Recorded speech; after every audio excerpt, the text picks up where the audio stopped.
Então eu convido você para Efésios 4:15. Eu gostaria de ler Efésios 4:15.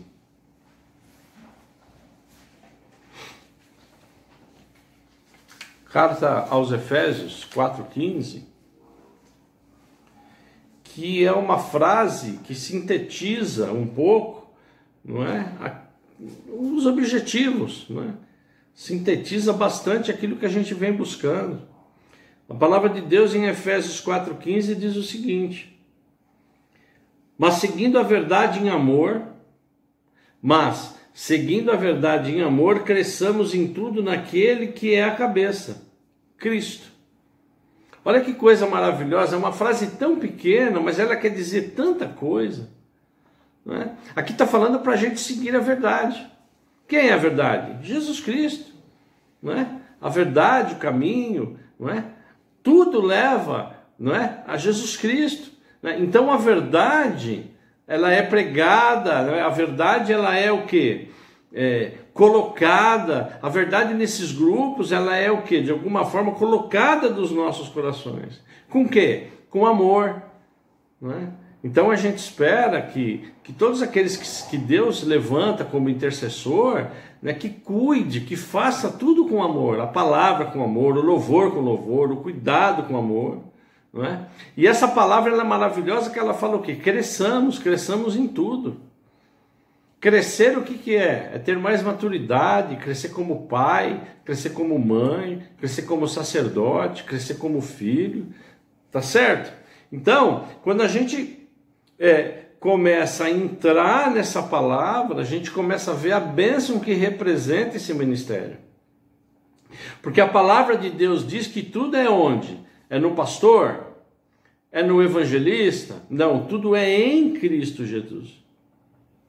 Então o grande objetivo desse ministério, além do cuidado, é o quê? É fazer com que o corpo de Cristo ele fique cada vez mais o quê? Ajustado. Através do quê? De unidade, de estar todos juntos.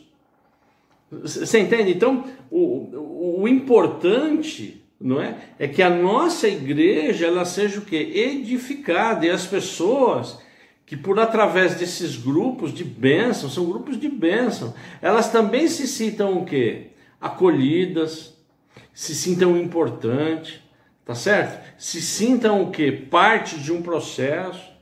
Não é? E quando a gente começa a estudar, quando a gente começa a levar a sério, Deus vai nos mostrando o quê?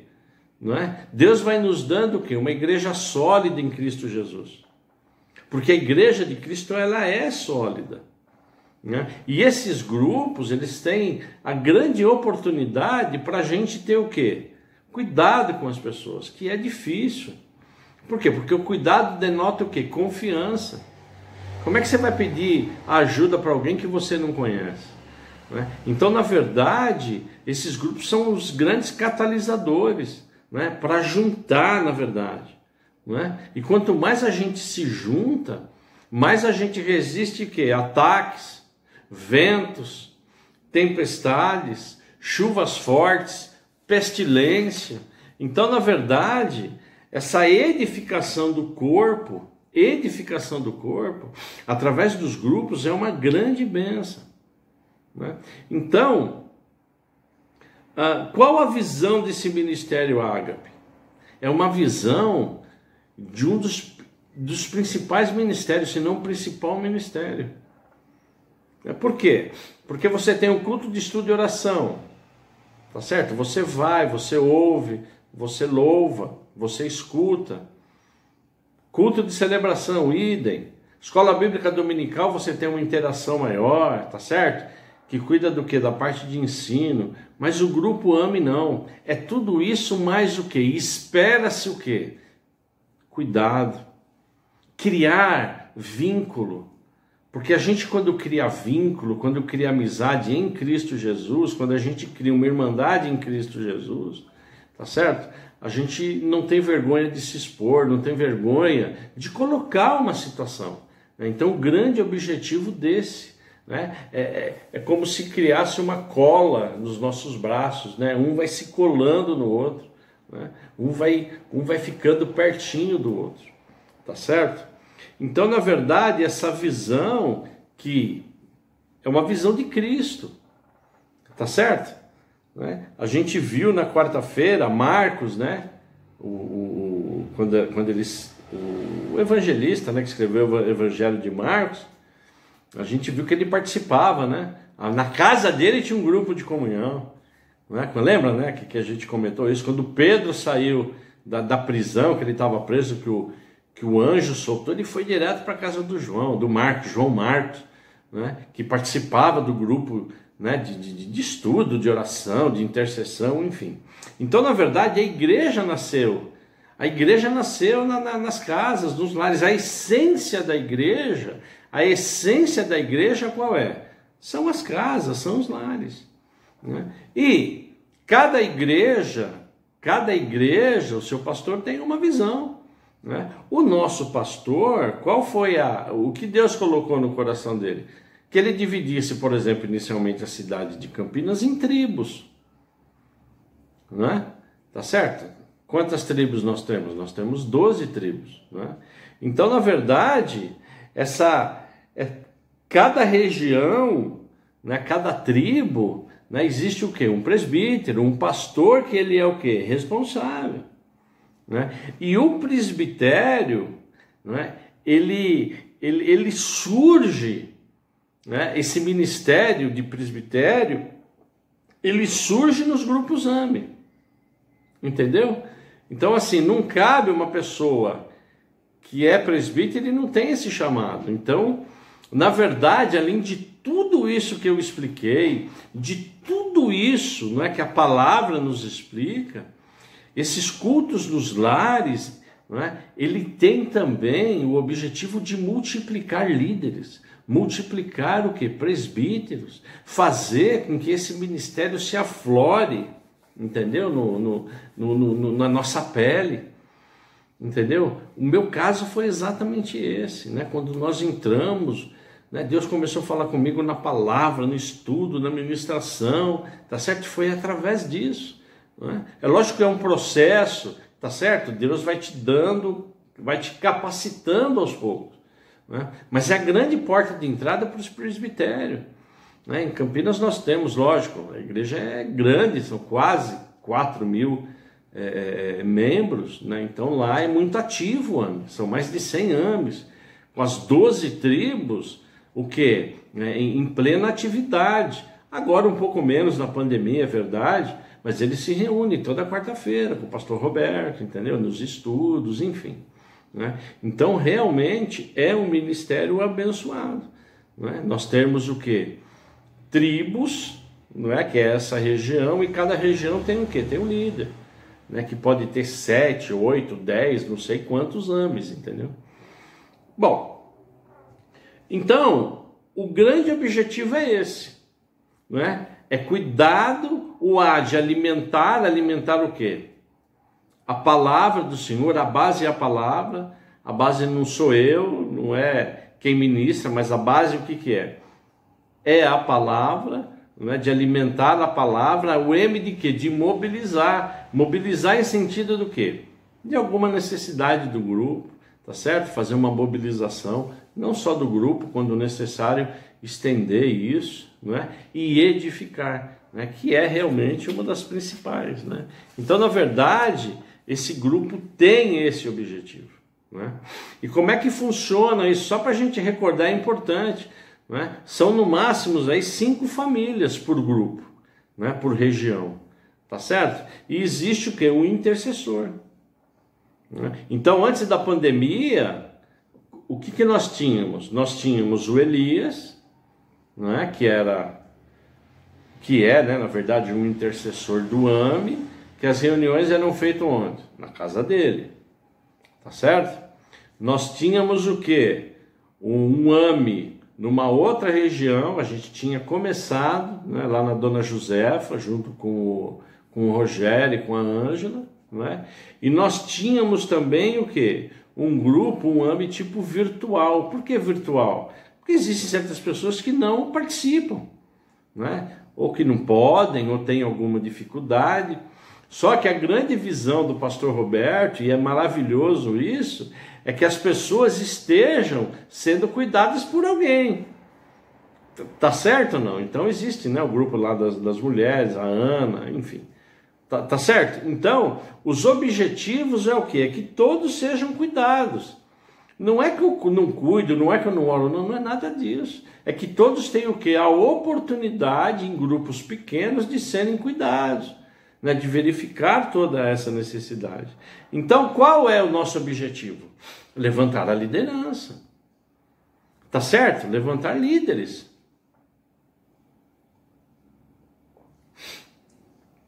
Esse é o grande objetivo, tá certo? É levantar o quê? A liderança, né? Então, na verdade, um dos grandes objetivos agora, né? E eu já tinha falado com as pessoas que eu ia voltar, um dos objetivos, além de todos que falamos, é o quê? Incentivar a liderança, tá certo? Mas eu gostaria que nós avançássemos um pouco mais e verificarmos as características desse intercessor. Então eu convido você a Êxodo 18, 21. Eu convido você a Êxodo 18, 21.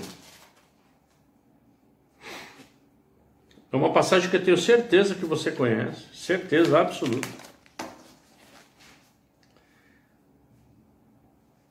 E a palavra, ela está aqui, né? Para nos explicar, para nos ensinar, não é? Então, quando a gente vai para Êxodo 18, 21, olha que maravilha, amados. Olha a profundidade disso. Procure, Êxodo 18, 21. Procure entre o povo homens capazes, tementes a Deus, homens que amam a verdade e odeiam a corrupção. Coloque-os como chefes do povo, chefe de 1.000, de 100, de 50 e de 10. O que é isso aqui? Isso aqui é a descrição do quê? Lembra quando Jétro, sogro de Moisés, viu que Moisés ele ficava das 8 da manhã, né? Na primeira hora até a noite, atendendo o povo no deserto quando eles estavam indo para Canaã. Lembra disso? Então, na verdade, essa passagem que é a nomeação de auxiliares de Moisés. Tá certo? Então, o que Deus mandou Moisés fazer? Procurar. Procurar no sentido que existe. Em toda a igreja existe, em todo o povo existe. Agora, quais as características? Que são capazes. Capazes do quê? De manejar bem o quê? A palavra do Senhor. Obreiros aprovados. Isso está na Bíblia também, não é? Então, características do intercessor. São capazes, não é? Eles são o quê? Obreiros que manejam bem a palavra. Quando fala maneja bem a palavra, não é que a gente sabe a Bíblia de cor, não é isso, mas que entende a Bíblia, que estuda, um estudioso da Bíblia. Outra característica, temer a Deus. Evidente, né? Reverenciar a Deus, tá certo? Não é? Então eu temo a Deus, eu manejo bem a palavra, mas eu também o quê? Temo a Deus. Amo a verdade. Quem é o pai da mentira? O diabo. Quem é o pai da corrupção? O diabo. Então não faz sentido nós termos o quê? Deus, Jesus Cristo, ter intercessores na sua igreja que mintam, que não odeiem o quê? Que não odeiem o quê? A corrupção. Isso aqui está ligado muito à política, né? Quantos e quantos líderes e pastores estão muito ligados à política, né? Essa parte do toma lá da cá, né? Então, na verdade, os intercessores, né, os verdadeiros intercessores também têm que tomar muito cuidado com isso. Outras características dignos de confiança. Como é que você vai tratar de alguém? Como é que você vai cuidar de alguém? Como é que você vai orar por alguém, interceder por alguém, se você não é o quê? De confiança. Não faz sentido. né? Outra característica, inimigos de ganho desonesto. Tá certo? Né? Como é que você vai, né, confiar numa pessoa, ou Deus vai abençoar um intercessor que ganha o quê? Desonestamente, outro, não é? Eles têm que odiar a avareza, entendeu? O intercessor, né, ele não pode de jeito nenhum ser avarento, né? Ele não pode, né, ter esse amor ao dinheiro. Uma coisa é você controlar o dinheiro, né? Uma coisa é você planilhar aquilo que você gasta e aquilo que você ganha. Isso é uma coisa. Outra coisa é o quê? É você ter problema, né? Isso a gente vê muito, né, em alguns casos, nos dízimos e ofertas. Tá certo? Então, não cabe. Então, por quê? Porque o dizimista, ele tem que ser o intercessor, ele tem que ser um dizimista. Tá certo? Não é que é necessariamente um dizimista, né? Mas ele não pode ter esse problema. Vocês entendem? Não é? E na verdade, tudo isso é para que os intercessores não tenham brecha. Porque quando eu estou intercedendo, eu como pastor, eu intercedo pela igreja, eu estou o quê? Entrando na brecha.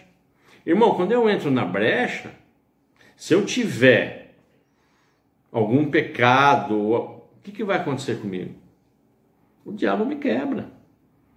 Né? Então, o intercessor, né, ele tem que ter essas características pastorais, as características de liderança, porque quando alguém pedir oração para que ele interceda, ele entra na brecha. Porque ele vai estar entre a pessoa e Deus. Intercessor, vai interceder. Tá certo? A mesma coisa como pastor da igreja. Eu entro na brecha. Por quem? Pela minha família e pela igreja. Eu estou intercedendo. Tá certo? Às vezes eu peco. Mas como é que eu corrijo? Eu tenho que corrigir. Tá certo? O Espírito Santo fala, aqui está errado, não vai por aqui, vai por ali. Tá certo? Às vezes é imperceptível, tá certo? Mas às vezes não, às vezes... Agora, como é que eu lido com isso? Arrependimento, choro, oração, clamor, né? Por quê? Porque eu tenho que orar, eu tenho que interceder, tá certo? E aí, quando a gente vai para cuidado, que é o principal, o que é cuidar? É orar, é ter comunhão, ações sociais, alguma necessidade social, tá certo? E o principal dentro desse cuidado é sempre estar o quê? Regando quem? Jesus Cristo no coração das pessoas. Né? Então, quando você começa a somar tudo isso, tá certo? Né? É uma responsabilidade muito grande. Né? Você fala, não, eu sou intercessor. Puxa vida, é uma responsabilidade. E aqui, né, como em Israel, né, quando o Moisés levanta os líderes, né, como o povo era muito grande, eram quase 2 milhões e meio, a própria palavra diz que tinha o quê? Chefes de 1.000, de 100, não é? Tá certo? Né, de 10, de 50... Né? Então, por isso que o nosso objetivo inicial é ter esse grupo aí com 5 famílias, entendeu? É nesse sentido, né? Então, cada intercessor cuida, né? Hoje não, hoje a gente está tudo junto, mas em nome de Jesus, a gente crescendo, aumentando a igreja, né? O que vai acontecer? Né? Deus já está preparando, né? Já preparou alguns intercessores para a gente cuidar de pessoas, para a gente orar, né? Amém? Só para a gente recordar um pouco também do que? Da liturgia. A gente tem uma oração inicial, depois a gente tem os louvores, depois a gente entra no estudo da palavra, ministração. Uma coisa é você estudar, é você explanar, é você falar, outra coisa é você ministrar, admoestar, tá certo? Todo assunto que vai ser tratado, colocar realmente isso no coração. Né? É o famoso pregar, tá certo? E depois abrir, né? Tá certo? Isso aqui, né, não é para a gente se estender, é para trazer uma mensagem. O Espírito Santo, ele traz uma mensagem para nós de 15, 20 minutos, depois abrir. Né? Isso principalmente é maravilhoso quando a gente tem visitantes. Né? Quando você o quê? Lembra que a gente falou na quarta-feira do evangelismo? né? O evangelista, né? Aquele que quer trazer alguém para Cristo, ou mesmo reconciliar alguém, ele não é só ele que fala, né? Não é um monólogo, ele incentiva o quê? As pessoas. Lógico, a base é nossa, nós que puxamos. Você não vai começar um ano dizendo, bom, o que vocês acham sobre Efésios 4,15? Não, as pessoas não vão responder. Mas se Deus colocou que é 4,15, por que nós temos? Nós temos isso. Puxa vida, vamos falar, né? Eu quero ser abençoado, porque o Espírito Santo, ele fala, né? Ele fala com todos. Amém, igreja?